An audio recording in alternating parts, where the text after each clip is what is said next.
आज की इस कहानी में हम देखेंगे कुछ ऐसे रूम्स को जिनसे जिंदा बाहर आना है नामुमकिन है, लेकिन फिर भी कुछ लोग पैसों के लिए इस गेम में जाएंगे। मगर क्या उनमें से कोई भी जिंदा बाहर आ पाएगा? चलिए देखते हैं इस कहानी में। And without wasting any more time let's begin the explanation of escape room. कहानी की शुरुआत में हम एक लड़के को देखते हैं जो कि गेम के अंदर एक रूम में गिरता है और ये काफी घबराया हुआ होता है। यहाँ आते ही वो इस रूम से बाहर जाने के लिए यहाँ मौजूद पहेलियों को सुलझाने लगता है, मगर अब ये कमरा पूरा सिकुड़ने लगता है और अगर ये लड़का जल्दी ही इस कमरे से बाहर नहीं निकला तो ये यहीं दबकर मर जाएगा। और इस चीज को ये भी जानता था, इसलिए ये तेजी से पहेलियों को सुलझा रहा होता है। मगर पहेलियों को सुलझाने के बाद भी इस रूम से बाहर जाने का रास्ता नहीं खुलता और ये लड़का यहीं दब जाता है। अब इसके आगे क्या होता है ये हमें नहीं दिखाया जाता। और फिर हम आज से 3 दिन पहले का सीन देखते हैं, जहां हम कहानी के और कैरेक्टर्स से मिलते हैं, जिनमें एक लड़की जोई होती है जो कि काफी समझदार होती है, लेकिन वो पब्लिकली बोलने से काफी डरती थी, इसलिए वो सबके सामने अपनी आइडियाज को शेयर भी नहीं कर पाती थी। और इसी वजह से उसके प्रोफेसर उसे समझाते हैं कि उसे अपने डर पर काबू करना होगा। अब इसके बाद हम जैसन को देखते हैं जो कि एक डे ट्रेडर होता है और उसके अंदर काफी कॉन्फिडेंस होता है। फिर हम एक स्टॉक बॉय बेन को देखते हैं और अब इन तीनों जोई, जैसन और बेन को एक पार्सल में इनके नाम से एक ब्लैक बॉक्स मिलता है जिसे खोलना आसान नहीं होता, मगर ये तीनों उसे खोलने की कोशिश करते हैं। जोई अपने शार्प माइंड की मदद से उस ब्लैक बॉक्स के पजल को सॉल्व करती है। दूसरी तरफ जैसन और बेन भी किसी तरह इस पजल को सॉल्व करने की कोशिश कर रहे होते हैं और इस पजल को सॉल्व करने के बाद इन तीनों को एक नोट मिलता है जिसमें एस्केप रूम गेम के बारे में लिखा होता है और यहाँ से बाहर निकलने वाले सबसे पहले विनर को इनाम के तौर पर $10,000 मिलेंगे। अब ये पढ़ने के बाद इस नोट पर लिखी वेबसाइट की मदद से ये सभी गेम वाली बिल्डिंग तक पहुंच जाते हैं। यहाँ हमें बेन को दिखाया जाता है जो कि उसी बिल्डिंग के बाहर खड़ा होता है और तभी यहाँ एक लड़की अमेंडा आती है जो कि इस गेम में भाग लेने आई होती है। अमेंडा बिल्डिंग के अंदर जाती है जहाँ एक आदमी उससे उसका फोन ले लेता है ताकि रूम्स के अंदर की पजल की फोटो लीक ना हो, और फिर अमेंडा को वेट करने के लिए 3rd फ्लोर पर भेजा जाता है। यहीं अमेंडा के साथ एक आदमी डेनी भी होता है जो कि एस्केप रूम में भाग लेने आया होता है और वो भी अमेंडा के साथ 3rd फ्लोर तक जाता है। यहाँ 3rd फ्लोर पर जोई, जैसन और एक आदमी माइक पहले ही इस गेम में भाग लेने के लिए यहाँ आ चुके थे और अब ये सब एक दूसरे से बात करते हैं। तभी यहाँ बेन भी आ जाता है और फिर ये सब यहाँ गेम मास्टर का वेट करने लगते हैं ताकि वो यहाँ आकर इन्हें इस गेम के रूल समझाए, लेकिन कोई भी इस गेम के रूल्स को समझाने यहाँ नहीं आता और बहुत देर इंतजार करने के बाद बेन बाहर जाने लगता है, मगर तभी उससे डोर का हैंडल टूट जाता है और बाहर जाने का रास्ता लॉक हो चुका था। और ये देखकर सभी समझ जाते हैं कि यही एस्केप रूम है और अब गेम स्टार्ट हो चुका है, इसलिए अब ये सब यहाँ से बाहर जाने के रास्ते को खोलने के लिए यहाँ क्लूज को ढूंढने लगते हैं। यहाँ उसी ओल्ड मैन माइक को एक बुक के अंदर स्क्रू ड्राइवर मिलता है। तभी जोई देखती है कि उस बुक पर फ़ारेनहाइट 451 लिखा है और ऐसे ही नंबर डोर के लॉक पर भी लिखे थे, इसलिए अब जोई तुरंत ही लॉक को 451 पर सेट करती है, लेकिन इससे डोर नहीं खुलता और अब ये रूम धीरे धीरे गर्म होना शुरू हो जाता है। ये देखकर अमेंडा जोई से कहती है कि अब तुम कुछ भी मत छूना, जिसके बाद ये सब और क्लूज को ढूंढते हैं।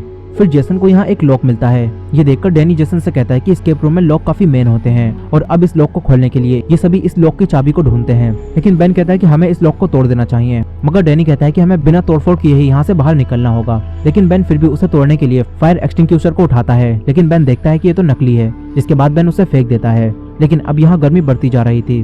तभी यहाँ जोई को चाबी मिल जाती है और ये सभी उससे लॉक को खोलते हैं, मगर यहाँ से दूसरी तरफ जाने का कोई रास्ता नहीं होता और अब ये रूम और भी ज्यादा गर्म होना शुरू हो जाता है, जिससे अमेंडा काफी घबरा जाती है। जोई उसे शांत करके पानी पिलाती है, लेकिन अब ये सब काफी घबराए हुए थे क्योंकि यहाँ गर्मी लगातार बढ़ती जा रही थी और अगर ये सब जल्दी यहाँ से नहीं निकले तो ये सभी इसी गर्मी से मर भी सकते थे। अब तभी जोई यहाँ एक कोट को पढ़ती है जिसमें लिखा होता है कि डॉक्टर वुटेन कहते हैं कि कोस्टर्स हमेशा यूज करें, और इसके बाद जोई टेबल के पास जाती है जहाँ एक कोस्टर होता है और जब जोई उस कोस्टर को दबाती है तो यहाँ से बाहर जाने का एक दूसरा रास्ता खुलता है, लेकिन वो पूरा नहीं खुलता और फिर ये देखते हैं कि टेबल पर और भी ज्यादा कोस्टर हैं, जिसके बाद ये सभी मिलकर सारे कोस्टर को दबाते हैं और फिर वो रास्ता पूरा खुल जाता है। जैसन उस रास्ते से अंदर देखने जाता है और वहाँ उसे एक जाली लगी हुई दिखती है, इसलिए जैसन उसे खोलने के लिए माइक को वही स्क्रू ड्राइवर लाने के लिए कहता है और फिर अमेंडा माइक की जगह उस कोस्टर को दबाए रखती है ताकि रास्ता खुला रहे और फिर माइक जैसन के पास स्क्रू ड्राइवर ले जाता है और इसके बाद यहाँ से बाहर जाने का रास्ता खुल जाता है। फिर ये सब अमेंडा को यहाँ से अंदर जाने के लिए कहते हैं और अब जोई, बेन और डैनी कोस्टर्स को पकड़े होते हैं। तभी बेन कहता है कि अगर एक एक करके सब जाते रहे तो कोस्टर को पकड़ने के लिए यहाँ कोई नहीं बचेगा, लेकिन तभी जोई को एक आइडिया आता है। वो गिलास में पानी भरकर लाती है और कोस्टर पर रख देती है, जिससे वो कोस्टर दबा रहता है। वहीं दूसरी तरफ अमेंडा अंदर जा रही होती है और तभी उसे अपनी पास्ट की मेमोरी याद आती है, जहां हमें पता चलता है कि अमेंडा पहले सोल्जर थी और वो वॉर में भी लड़ी थी और यहाँ अमेंडा उसी सब को याद करके काफी घबरा जाती है। तभी जोई उसके पास अंदर आती है और उसे रिलैक्स फील कराती है।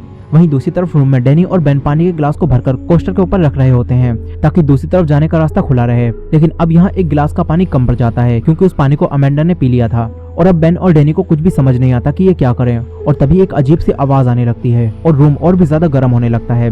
तभी बेन को याद आता है कि उसके पास ड्रिंक है और फिर बेन उस ग्लास में ड्रिंक को डालता है, जिसके बाद दूसरी तरफ जाने का रास्ता फिर से खुल जाता है और ये दोनों तुरंत ही अंदर जाते हैं। जिसके बाद यहाँ आग आती है जो कि पूरे कमरे को जला देती है, लेकिन बाकी सब पहले ही बचकर दूसरे रूम में पहुंच जाते हैं। लेकिन अमेंडा यहाँ ये नोटिस करती है कि अगर वो इस रूम से जल्दी ही बाहर नहीं निकले होते तो वो यहाँ जलकर मर सकते थे। और ये देखकर अमेंडा काफी डर जाती है और इस गेम से बाहर निकलने के लिए कहती है, लेकिन अब ये सब इस गेम में फंस चुके थे और इसे कंप्लीट किए बिना कोई भी यहाँ से बाहर नहीं जा सकता था।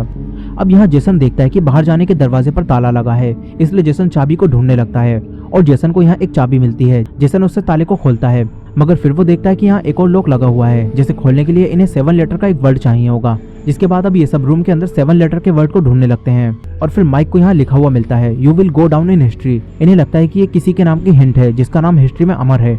लेकिन फिर बेन को यहाँ कुछ और लेटर्स दिखते हैं, जिससे बेन को अपना पास्ट याद आता है, जहाँ वो इन्हीं लेटर से शुरू होने वाले गाने को अपने दोस्तों के साथ गा रहा था। और इसी सॉन्ग में you will go down in history भी आता है। जिसके बाद बेन इन्हें वो वर्ड बताता है और इस वर्ड में 7 लेटर्स होते हैं। जिसके बाद इस वर्ड से वो लोग खुल जाता है और फिर ये सब बाहर जाते हैं। लेकिन बाहर बर्फ गिर रही होती है और साथ ही बाहर का टेम्परेचर भी गिरता जा रहा था और जिस दरवाजे से ये सब बाहर आए थे वो भी खुद ही लॉक हो जाते हैं। यहाँ डैनी को लग रहा होता है कि इन्हें कुछ भी नहीं होगा क्योंकि कैमरास इन पर नजर रख रहे हैं। जिसके बाद डैनी आइस स्केटिंग करते हुए आगे जाता है, मगर वो एक इनविजिबल वॉल से टकरा जाता है, जिससे इन्हें पता चलता है कि ये सब अब भी एक एस्केप रूम में फंसे हुए हैं। अब तभी यहाँ और भी ज्यादा ठंडी हवा आने लगती है, जिससे यहाँ ठंड काफी बढ़ जाती है। फिर ये सब यहाँ से बाहर जाने के दूसरे रास्ते को ढूंढने लगते हैं। जेसन को यहाँ एक दरवाजा मिलता है, लेकिन उसमें लॉक लगा होता है। वहीं दूसरी तरफ अमेंडा को एक बोट मिलती है, जिसके अंदर उसे एक जैकेट भी मिल जाती है। लेकिन अमेंडा समझ जाती है कि उन्होंने ये सब यहाँ पे जानबूझ के रखा है ताकि हम सभी के बीच इस जैकेट के लिए फाइट होने लगे। और अब अमेंडा डिसाइड करती है कि ये सभी इसे बारी बारी से पहनेंगे। जिसके बाद सबसे पहले ये जैकेट जोई को देते हैं। यहीं जोई एक लकड़ी पर लिखा हुआ देखती है, ट्रू नॉर्थ इज अ लाई। वहीं दूसरी तरफ माइक को पेड़ पर फिशिंग रॉड मिलती है। इसी दौरान बेन और बाकी सबको यहाँ बर्फ के अंदर फिशिंग हॉल मिलता है और फिर माइक फिशिंग रॉड को यहाँ लेकर आता है। जिसके बाद ये सब उस फिशिंग रॉड को फिशिंग हॉल के अंदर लटकाते हैं ताकि इन्हें कोई क्लू मिल सके। इसी दौरान जोई को जैकेट के अंदर कंपास मिलता है। जोई उस कंपास की मदद से एक भालू तक पहुंच जाती है। जिसके बाद जोई को यहाँ एक मैग्नेट मिलती है। जोई मैग्नेट को लेकर सबके पास आती है और अब ये सब उस मैग्नेट को फिशिंग रॉड पर लगाकर फिशिंग होल के अंदर डालते हैं। जिसके बाद इन्हें पानी के अंदर से एक बर्फ से बना बॉक्स मिलता है, जिसके बीचों बीच एक चाबी होती है और इससे ये समझ जाते हैं कि ये चाबी उसी दरवाजे के लॉक की है। ये सभी बॉक्स की बर्फ को तोड़ने की कोशिश करते हैं, लेकिन इसका कोई फायदा नहीं होता। तभी बेन इन्हें अपना लाइटर देता है, लेकिन जब डैनी उसे उठाता है तो वहाँ की बर्फ टूट जाती है और डैनी पानी के अंदर गिर जाता है। अमेंडा पानी के अंदर जाने वाली होती है, लेकिन पानी का बहाव बहुत तेज होता है जो कि डैनी को बहाकर ले जाता है। जिसके बाद डैनी की यहाँ डेथ हो जाती है। डैनी की डेथ से ये सब काफी घबरा जाते हैं और अब ये समझ जाते हैं कि एक डेथ गेम है और अगर ये सब यहाँ से बाहर नहीं निकले तो यहाँ इनकी मौत भी हो सकती है। फिर जेसन इनसे कहता है कि अगर हम जल्दी ही यहाँ से बाहर नहीं निकले तो यहीं जमकर हम मर जाएंगे। जिसके बाद अब ये सभी अपने शरीर की गर्मी से उस बॉक्स की बर्फ को पिघलाने की कोशिश करते हैं। इसी दौरान हम टेम्परेचर को देखते हैं जो कि लगातार गिरता ही जा रहा होता है और थोड़ी देर बाद उस बर्फ के अंदर से वो चाबी निकल जाती है। ये सभी चाबी से उस दरवाजे के लॉक को खोलने की कोशिश करते हैं और फिर यहाँ एक दूसरा रास्ता खुलता है। ये सभी उस दरवाजे की तरफ भागते हैं, मगर तभी यहाँ बर्फ टूटने लगती है। फिर भी किसी तरह ये सब दूसरे रूम तक पहुंच जाते हैं, जिसके बाद वो दरवाजा भी बंद हो जाता है। अब इसके बाद ये सब देखते हैं कि ये सब एक बिलियर्ड्स बार में है जो कि उल्टा बना होता है। यहाँ इन्हें कॉल आती है और फोन में एक बहुत ही बेसुरा गाना बजने लगता है, जिससे इन सबको काफी तकलीफ भी होती है। अब तभी जेसन यहाँ एक डोर को देखता है, लेकिन उस डोर को खोलने के लिए उस पर हैंडल नहीं लगा होता। फिर माइक देखता है कि पूल टेबल पर 8 नंबर की बॉल भी नहीं है, जिससे ये समझ जाते हैं कि इनके क्लूज वो हैंडल और 8 नंबर की बॉल है। और फिर माइक उस बॉल को ढूंढने के लिए आगे बढ़ता है, मगर तभी वो गाना जो कि अब तक बज रहा होता है वो बंद होता है और तभी फ्लोर का एक हिस्सा नीचे गिर जाता है। माइक भी उससे नीचे गिरने वाला होता है, लेकिन तभी बेन उसे बचा लेता है और अब ये सब फ्लोर से हट जाते हैं और वो गाना फिर से शुरू हो जाता है। अब अमेंडा क्लूज को ढूंढने के लिए ऊपर चढ़ती है। जिसके बाद अमेंडा को यहाँ एक लॉक बॉक्स मिलता है, जिसे खोलने के लिए अमेंडा को 4 नंबर का कोड चाहिए था। तभी जोई को यहाँ एक पजल मिलता है। जोई और माइक किसी तरह उस पजल के पास जाते हैं, जहाँ जोई पजल को सॉल्व करने की कोशिश करती है, मगर तभी यहाँ फ्लोर फिर से गिरता है, जहाँ इस बार जेसन मरते मरते बचता है। फिर जोई पजल को सॉल्व करती है और इन्हें इसमें कलर्स मिलते हैं और इसमें 4 कलर होते हैं। ये समझ जाते हैं कि कलर पूल टेबल पर रखी बॉल के नंबर हैं। जिसके बाद ये देखते हैं कि येलो बॉल पे 9 नंबर लिखा है और ब्लैक बॉल पर 8 नंबर होता है और ब्लू बॉल पर 10 नंबर होता है। इसलिए अब अमेंडा इन नंबर्स को ट्राई करती है, लेकिन ये नंबर कोड नहीं होते। अब तभी यहाँ गाना फिर से रुकता है और फ्लोर का एक हिस्सा फिर से गिर जाता है। तभी डर की वजह से माइक और बेन दोनों जोई के साथ शेल्फ पर लटक जाते हैं, लेकिन अब ये शेल्फ इतने वजन की वजह से नीचे गिरने लगती है। तभी जोई दूसरी तरफ जाने की कोशिश करती है, मगर जोई नीचे गिर जाती है। तभी जोई को याद आता है कि ये रूम उल्टा बना है, इसलिए वो नंबर भी उल्टे ही होंगे। जिसके बाद जोई वापस ऊपर चढ़ती है और दूसरी तरफ अमेंडा उन्हीं नंबर्स को इस बार उल्टा ट्राई करती है, जिसके बाद वो लॉक खुल जाता है और इसके अंदर अमेंडा को वही बॉल मिलती है और ये बॉल ही यहाँ से बाहर जाने के दरवाजे का हैंडल भी होता है। अब तभी यहाँ गाना फिर से रुकता है और फ्लोर का एक और हिस्सा नीचे गिर जाता है, जिसके बाद बाकी सब तो दरवाजे के पास पहुंच चुके होते हैं, लेकिन अमेंडा इनसे काफी दूर होती है। इसलिए अमेंडा उस बॉल को अपने पास रखकर पूल टेबल पर लटक जाती है और इन तक पहुंचने की कोशिश करती है, लेकिन इसी दौरान वो बॉल अमेंडा से नीचे गिर जाती है और वो बॉल अब फ्लोर से भी नीचे गिरने वाली होती है। इसलिए अमेंडा फ्लोर पर कूदती है, मगर तभी गाना फिर से रुकता है और अमेंडा तुरंत बॉल को जेसन को फेंक कर देती है और अब तभी फ्लोर नीचे गिर जाता है। अमेंडा फोन को पकड़कर लटक जाती है, लेकिन थोड़ी देर में अमेंडा भी नीचे गिर जाती है और अमेंडा की भी यहाँ डेथ हो जाती है। अमेंडा की डेथ से ये सब काफी दुखी होते हैं, लेकिन अब ये सब आगे बढ़ते रहने के अलावा कुछ नहीं कर सकते थे। जिसके बाद अब ये सब उस बॉल की मदद से अगले रूम का दरवाजा खोलते हैं और नेक्स्ट रूम में पहुंच जाते हैं। यहाँ इन सभी को एक एक बेड पर अपनी फाइल मिलती है, जिसके अंदर इनके बारे में सब कुछ लिखा होता है और अब इन सभी को पता चलता है कि इन सभी के साथ एक एक हादसा हो चुका है, जिसमें ये सभी लास्ट सर्वाइवल थे।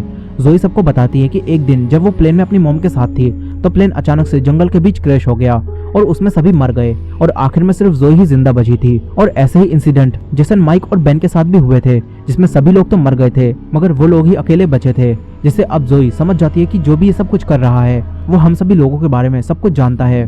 फिर जोई कहती है कि हम सभी अकेले जिंदा बचे थे, यानी हम सभी बाकी लोगों के मुकाबले ज्यादा लकी हैं और अब वो यही देखना चाहते हैं कि हम सब में से सबसे ज्यादा लकी कौन है। अब तभी यहाँ 5 मिनट का टाइम स्टार्ट हो जाता है और अगर इतने टाइम में ये यहाँ से बाहर नहीं निकले तो यहाँ पॉइजन गैस छोड़ी जाएगी, जो कि इन्हें मार देगी।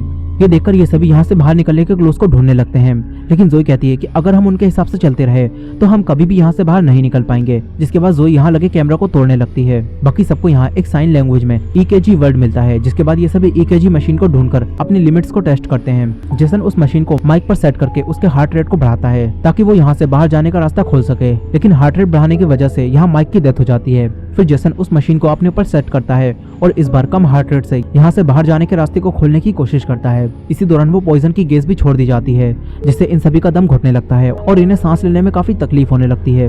तभी जेसन की कम हार्ट रेट की वजह से वो सक्सेसफुल होता है और यहाँ से बाहर जाने का एक रास्ता खुल जाता है, जिससे जेसन और बेन तो अंदर चले जाते हैं, जबकि जोई इनके साथ नहीं जाती और जोई यहाँ लगे सभी कैमरा को तोड़ देती है और फिर वो भी नीचे गिर जाती है। यहाँ जोई के पास ही ऑक्सीजन मास्क भी पड़ा होता है।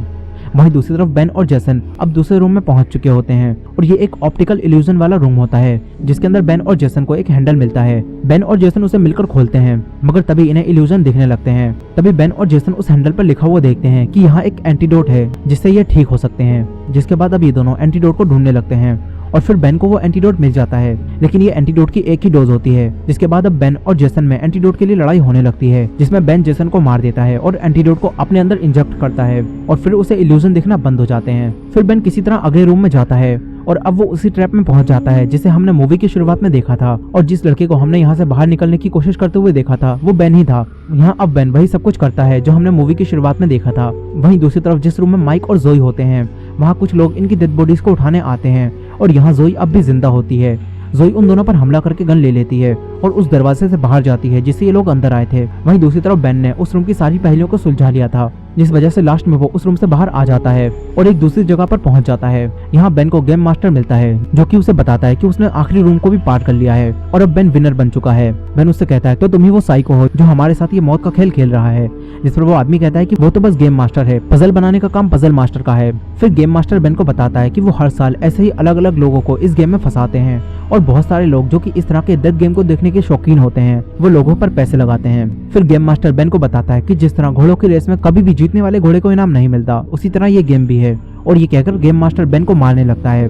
बेन पहले से ही जख्मी होता है, लेकिन फिर भी बेन किसी तरह अपने आप को बचाता है और तभी यहाँ जोई भी आ जाती है जिसके पास गन होती है। जोई गेम मास्टर पर गोली चलाती है, लेकिन गेम मास्टर छुप जाता है और फिर वो जोई पर हमला करता है, मगर तभी बेन उस पर हमला करता है और उसे गन से शूट करके मार देता है। जिसके बाद हमें स्क्रीन दिखाई जाती है और इसमें हमें पता चलता है कि इस गेम की विनर जोई है। लेकिन कहानी यहाँ खत्म नहीं होती। अब इसके बाद ये दोनों इस बिल्डिंग से बाहर निकल जाते हैं। फिर जोई बेन को हॉस्पिटल ले जाती है और फिर पुलिस के साथ यहाँ वापस आती है, लेकिन अब यहाँ से उस गेम के होने के सभी सबूतों को हटा दिया गया था और इसी वजह से पुलिस जोई की बातों पर यकीन नहीं करती। पुलिस को लगता है कि जोई को कोई वहम हुआ होगा। साथ ही अब बेन की बात पर भी विश्वास नहीं किया जाता क्योंकि उसके ब्लड में इन्हें नशे के ड्रग्स के सैंपल्स भी मिले थे और इसी वजह से अब कोई भी इनकी बात पर यकीन नहीं करता। अब इसके बाद हमें 6 महीने बाद का सीन दिखाया जाता है जहां जोई बेन से मिलती है और बेन को कई सारे न्यूज़पेपर्स के आर्टिकल्स को दिखाती है जिसमें माइक, जेसन, अमेंडा और डेनी सभी लोगों की मौत की खबर लिखी हुई थी, लेकिन इसमें लिखा हुआ था कि वो सभी किसी न किसी एक्सीडेंट में मारे गए। और ये दिखाकर जोई बेन से कहती है कि हमें पता है कि वो सब कैसे मरे हैं और अगर हम जिंदा बचकर नहीं निकलते तो ऐसे ही झूठे आर्टिकल्स भी हमारे बारे में होते हैं। जिसके बाद जोई बेन को बताती है कि उसने गेम बनाने वाले पर काफी ज्यादा रिसर्च की है और उसे पता चला है कि अगला गेम मैनहट्टन में होने वाला है। और फिर जोई बेन से कहती है कि हम वहां जाएंगे और बेन भी वहां जाने के लिए तैयार हो जाता है। वहीं दूसरी तरफ हमें मैनहट्टन को दिखाया जाता है जहां अगले एस्केप रूम की तैयारी चल रही होती है और यहाँ रूम्स बनाए जा रहे होते हैं जिसमें नए प्लेयर्स को फंसाया जाएगा और इन लोगों के पास बेन और जोई दोनों की इन्फॉर्मेशन भी होती है और इन्हें पता होता है कि वो दोनों किस फ्लाइट से यहाँ आ रहे हैं। और इसी एंडिंग के साथ ये मूवी यहीं खत्म हो जाती है, लेकिन कहानी नहीं और इसके आगे की कहानी कंटिन्यू होगी इसके सेकंड पार्ट में। और इसके सेकंड पार्ट को देखने के लिए हमारे चैनल को सब्सक्राइब करना मत भूलिएगा और ये वीडियो पसंद आई हो तो वीडियो को लाइक कर दीजिएगा। मिलते हैं नेक्स्ट पार्ट में।